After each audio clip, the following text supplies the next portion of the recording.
لیکن کیا بظاہر دیکھنے میں کوئی بھی مسلمان ملک ایسا ہے جہاں پہ جو حکمران ہے وہ نبی صلی اللہ علیہ وسلم کی سیرت کے مطابق اس کا علم یا اس کا عمل یا اس کی باتیں ہوں؟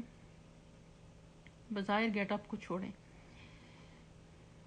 کیونکہ ہم کسی کے ظاہر کے بارے میں نہیں جانا چاہیے، دلوں کا حال خدا جانتا ہے۔ اس وقت جو لوگ اوپنلی اسلام کی بات کر رہے ہیں اور لڑ رہے ہیں وہ فلسطین کے لوگ ہیں، جو کہ اتنی تکلیف سے گزر رہے ہیں اور اللہ کے رسول کا نام نہیں چھوڑ رہے۔ باقی دنیا کے مسلمان ملکوں کا حال دیکھیں، باقی عرب کا حال دیکھیں، باقی مڈل ایسٹ کا حال دیکھیں، سب کانٹیننٹ کا حال دیکھیں، ان ویسٹرن کنٹریز میں جو لوگ آئے ہیں آپ ان کو دیکھ لیں کہ ہم لوگ اپنی مسلم آئیڈینٹی تک نہیں ڈکلیئر کرتے۔ اس وقت سب سے پاورفل ٹول جو ہے وہ سوشل میڈیا ہے، سب سے پاورفل ٹول، اور ایک مسلمان کے لیے سب سے فخر کی بات اللہ اور اس کا رسول ہوتے ہیں، اور ہم لوگوں میں سے کوئی بھی اس آئیڈینٹی پہ پراؤڈ فیل نہیں کرتا، بلکہ چھپاتے ہیں سارے کہ یہ آئی ڈی دکھا کے شاید ہمیں یہاں کی مراد سے محروم کر دیا جائے۔ پھر نبی صلی اللہ علیہ وسلم کے دوسرے الفاظ دیکھیں کہ شکل انسانی ہوگی اور کام شیطانی ہوں گے۔ آپ دیکھیں کہ انسان کی اصلیت اس کا کام ہے، انسان کی اصلیت اس کی شکل نہیں ہے۔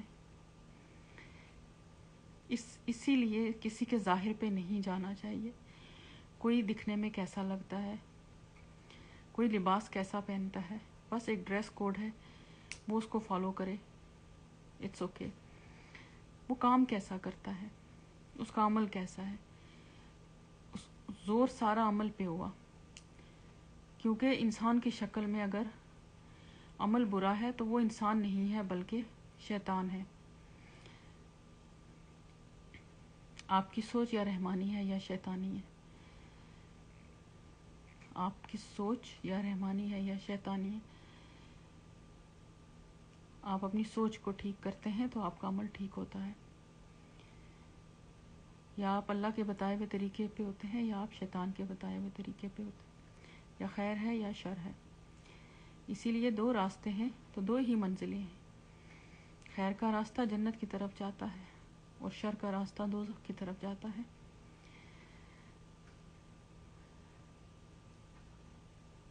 اسی طرح کی ایک اور حدیث میں ظاہری صلح اور باطن میں لڑائی اور دلوں میں کینہ،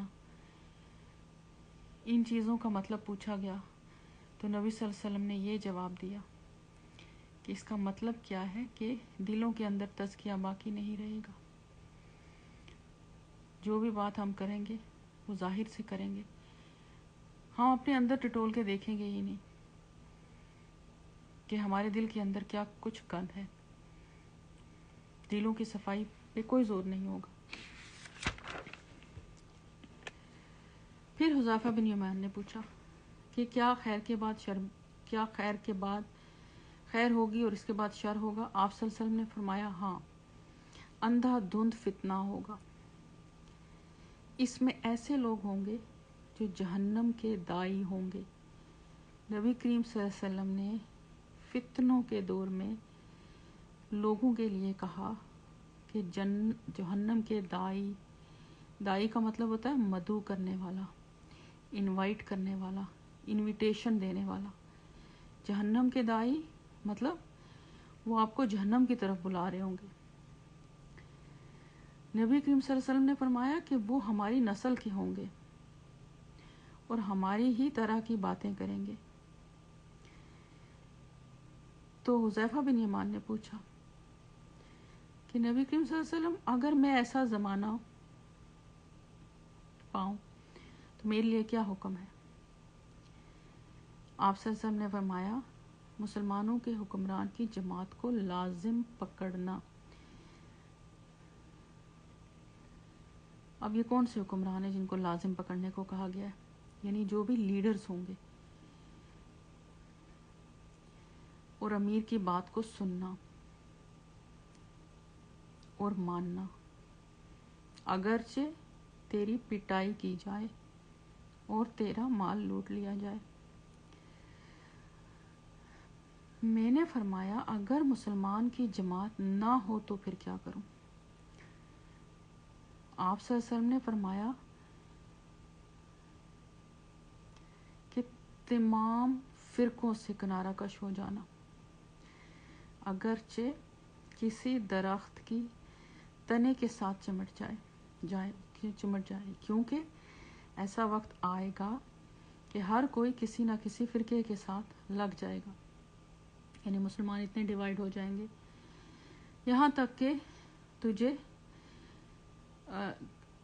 تم فرقوں کو چھوڑ دینا اور درخت کو دوست بنا لینا، یہاں تک کہ تجھے موت پا لے اور تم اسی حالت میں ہو۔ اور ایک اور روایت میں ہے کہ حذیفہ کسی درخت کے تنے کے ساتھ چمٹ کر مرنا ان حکمرانوں کی جماعت سے بہتر ہوگا۔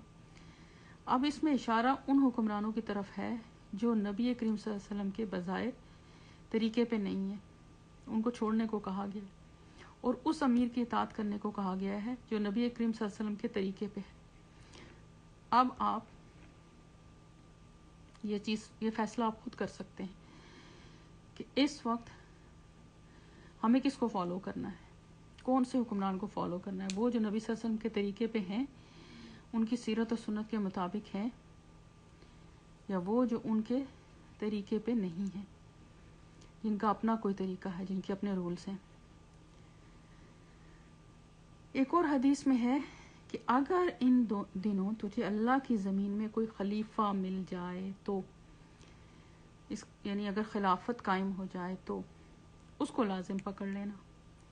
سے فار ایگزامپل ہم لوگ ویسٹرن کنٹریز میں اگر سب کانٹیننٹ میں خلافت آ جاتی ہے تو نبی کریم صلی اللہ علیہ وسلم کا کیا فرمان ہے کہ آپ خلیفہ کو لازم پکڑ لیں، اب سنیں، اگرچہ وہ تیری پٹائی کرے، بھلے رولز کتنے ہی سخت ہوں، اور تیرا مال چھین لے۔ دیکھیں آپ کو کوئی مارے، آپ کا کوئی مال لے جائے،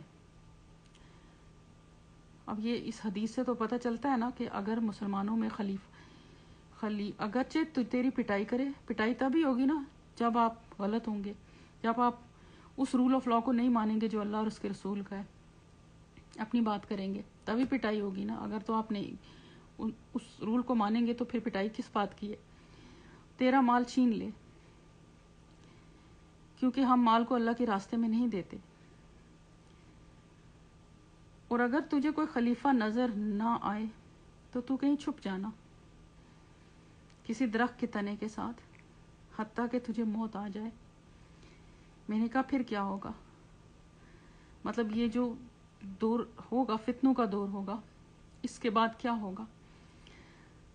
تو نبی صلی اللہ علیہ وسلم نے کہا کہ اس کے بعد دجال ظاہر ہوگا۔ دور فتن جو ہے، جو کہ آج کل کا دور ہے، نبی صلی اللہ علیہ وسلم کی حدیثوں کے مطابق، جس میں نبی صلی اللہ علیہ وسلم نے کہا کہ فتنے بارش کے قطروں کی طرح تمہارے گھروں میں داخل ہوں گے، اس کے بعد دجال کی آمد ہے۔ میں نے کہا، حذیفہ بن یمان نے کہا، یہ بہت لمبی حدیث ہے، وہ کون سی علامات لے کر آئے گا؟ آپ صلی اللہ علیہ وسلم نے فرمایا نہر یا پانی، نہر یا پانی یا آگ ساتھ لائے گا۔ جو اس کی نہر میں داخل ہوا اس کا اجر ضائع اور گناہ ثابت ہو جائے گا، اور جو اس کی آگ میں داخل ہوگا اس کا اجر ثابت ہو جائے گا اور اس کا جرم مٹ جائے گا۔ دیکھنے میں جو چیز اچھی ہے وہ نہیں لینی، دیکھنے میں جو راحت ہے، دیکھنے میں جو پانی لگ رہا ہے وہ نہیں لینا، دیکھنے میں جو مصیبت لگ رہی ہے وہ لینی ہے، کیونکہ اس میں اجر ہے۔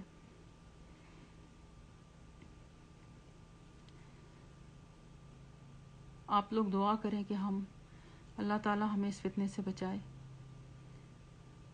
کیونکہ عالموں کی بھی کوئی گارنٹی نہیں، تو ہم تو عام لوگ ہیں، اور دجال کی اکثر فالوورز عورتیں ہوں گی جو اس کے پیچھے چلیں گی۔ اور لوگ پکڑ پکڑ کے اپنی بیٹیوں کو، اپنی بہوؤں کو، اپنی بیویوں کو اس سے بچا رہے ہوں گے، اور وہ پھر اس کے پیچھے بھاگیں گی۔ آپ دیکھ لیں، آپ انسٹاگرام پہ کے اس ہوم پیج پہ جائیں، دیکھیں کیا ہو رہا ہے۔ آپ سوشل میڈیا پہ جائیں، دیکھیں عورتیں کس کے پیچھے بھاگ رہی ہیں۔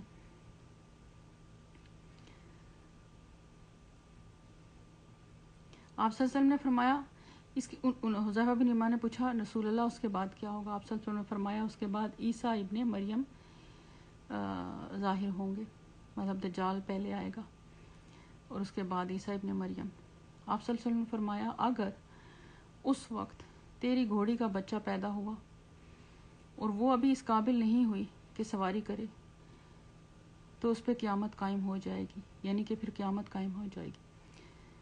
اس کا کیا مطلب ہے کہ فتنوں کے دور کے بعد دجال کا دور آئے گا اور دجال کا خاتمہ عیسیٰ ابن مریم کریں گے، اور ایک دفعہ عیسیٰ ابن مریم کا ظہور ہوا تو پھر قیامت میں کوئی زیادہ ٹائم باقی نہیں ہے۔ اس کا مطلب ہے کہ ہم اس وقت قرب قیامت کے دور سے گزر رہے ہیں۔ اس ساری حدیث میں، یہ جو حذیفہ بن یمان کی حدیث ہے، سے یہ ثابت ہو رہا ہے کہ اللہ تعالیٰ کے رسول صلی اللہ علیہ وسلم مختلف ادوار کے بارے میں بتا رہے ہیں جو کہ ان کے بعد آئیں گے۔ اس میں اچھا اور برا دور آتا رہے گا، خیر اور شر چلتا رہے گا، لیکن ایک ایسا دور آئے گا جس میں لوگ آپ کے طریقے کو مکمل چھوڑ کر اوروں کے طریقوں کو اپنا لیں گے، اور نہ صرف اس کو اپنا لیں گے بلکہ فخر بھی کریں گے۔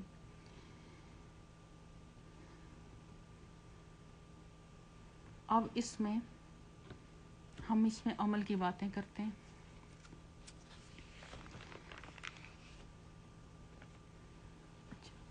اس میں سب سے پہلے جو ہم نے عمل کی بات سیکھی ہے وہ کیا سیکھی ہے؟ یہ وہی ریپیٹیشن ہے سب جو لاسٹ ہم نے لیکچر میں کی تھی، کہ محبت سب سے زیادہ، میں پھر کہوں گی اپنی ذات سے بھی زیادہ محبت، اپنے بچوں سے، اپنے فیملی سے، اپنے ماں باپ سے زیادہ محبت نبی کریم صلی اللہ علیہ وسلم سے کرنی ہے، اور اس کا عملی نمونہ صحابہ کرام ہیں۔ دوسری بات یہ کہ اللہ تعالیٰ اگر کسی کا ذکر بلند کر دیں تو دنیا کی کوئی طاقت اس کو پست نہیں کر سکتی، اور نبی کریم صلی اللہ علیہ وسلم سے بڑی مثال اس میں ملتی ہی نہیں ہے۔ تیسری بات، عمل کی بات، آپ صلی اللہ علیہ وسلم کا ذکر جہاں بھی ہو، سننے والوں کو درود شریف ضرور پڑھنا چاہیے، درود ابراہیمی پڑھا کریں۔ چوتھی بات، نبی کریم صلی اللہ علیہ وسلم کی سیرت کو چھوڑنا علامت قیامت میں سے ہے۔ پانچویں بات، دلوں کے کینے، دلوں کی نفرتیں، دلوں کی کدورتیں، اور پھر بظاہر ایک دوسرے کے ساتھ صلح بھی ہو، یہ بھی قیامت کی علامت ہے، اور آج خاندانوں کا یہی حال ہے۔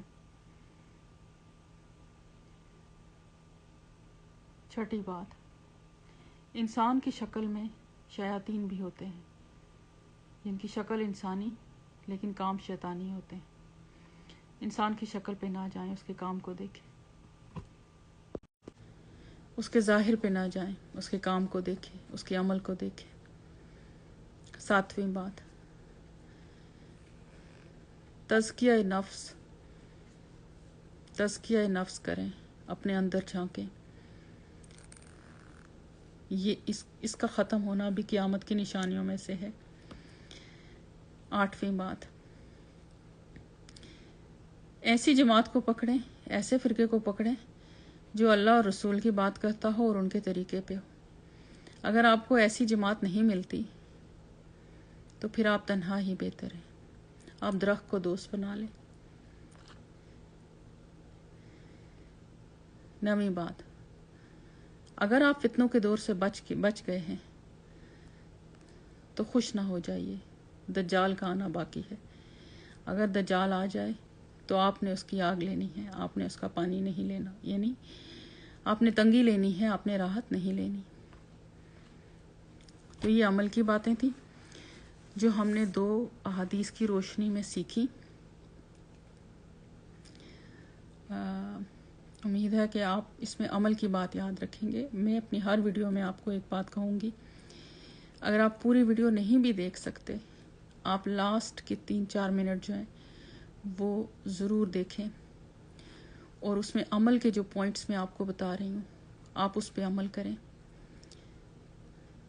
تو آپ کو میرا ویڈیو کرنے کا مقصد پورا ہو جائے گا، اور آپ کا سننے کا مقصد پورا ہو جائے گا، اور ہم جو رزلٹ چاہتے ہیں وہ ہمیں مل جائے گا. ایک دفعہ محبت سے نبی صلی اللہ علیہ وسلم پہ درود شریف پڑھ لیجئے.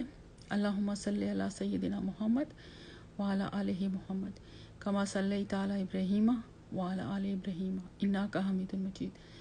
اللہم بارک علی محمد وعلی آلہ محمد کما بارکت علی ابراہیم وعلی آل ابراہیم انک حمید مجید. آپ میری ویڈیو میں کوئی بھی غلطی ہے اس کو کمنٹ میں لکھ سکتے ہیں اور اس کی کریکشن کر سکتے ہیں. میں انسان ہوں، میرے سے غلطی ہو سکتی ہے. اشہد ان لا الہ الا انت واستغفرک واتوب الیہ. السلام علیکم ورحمۃ اللہ وبرکاتہ.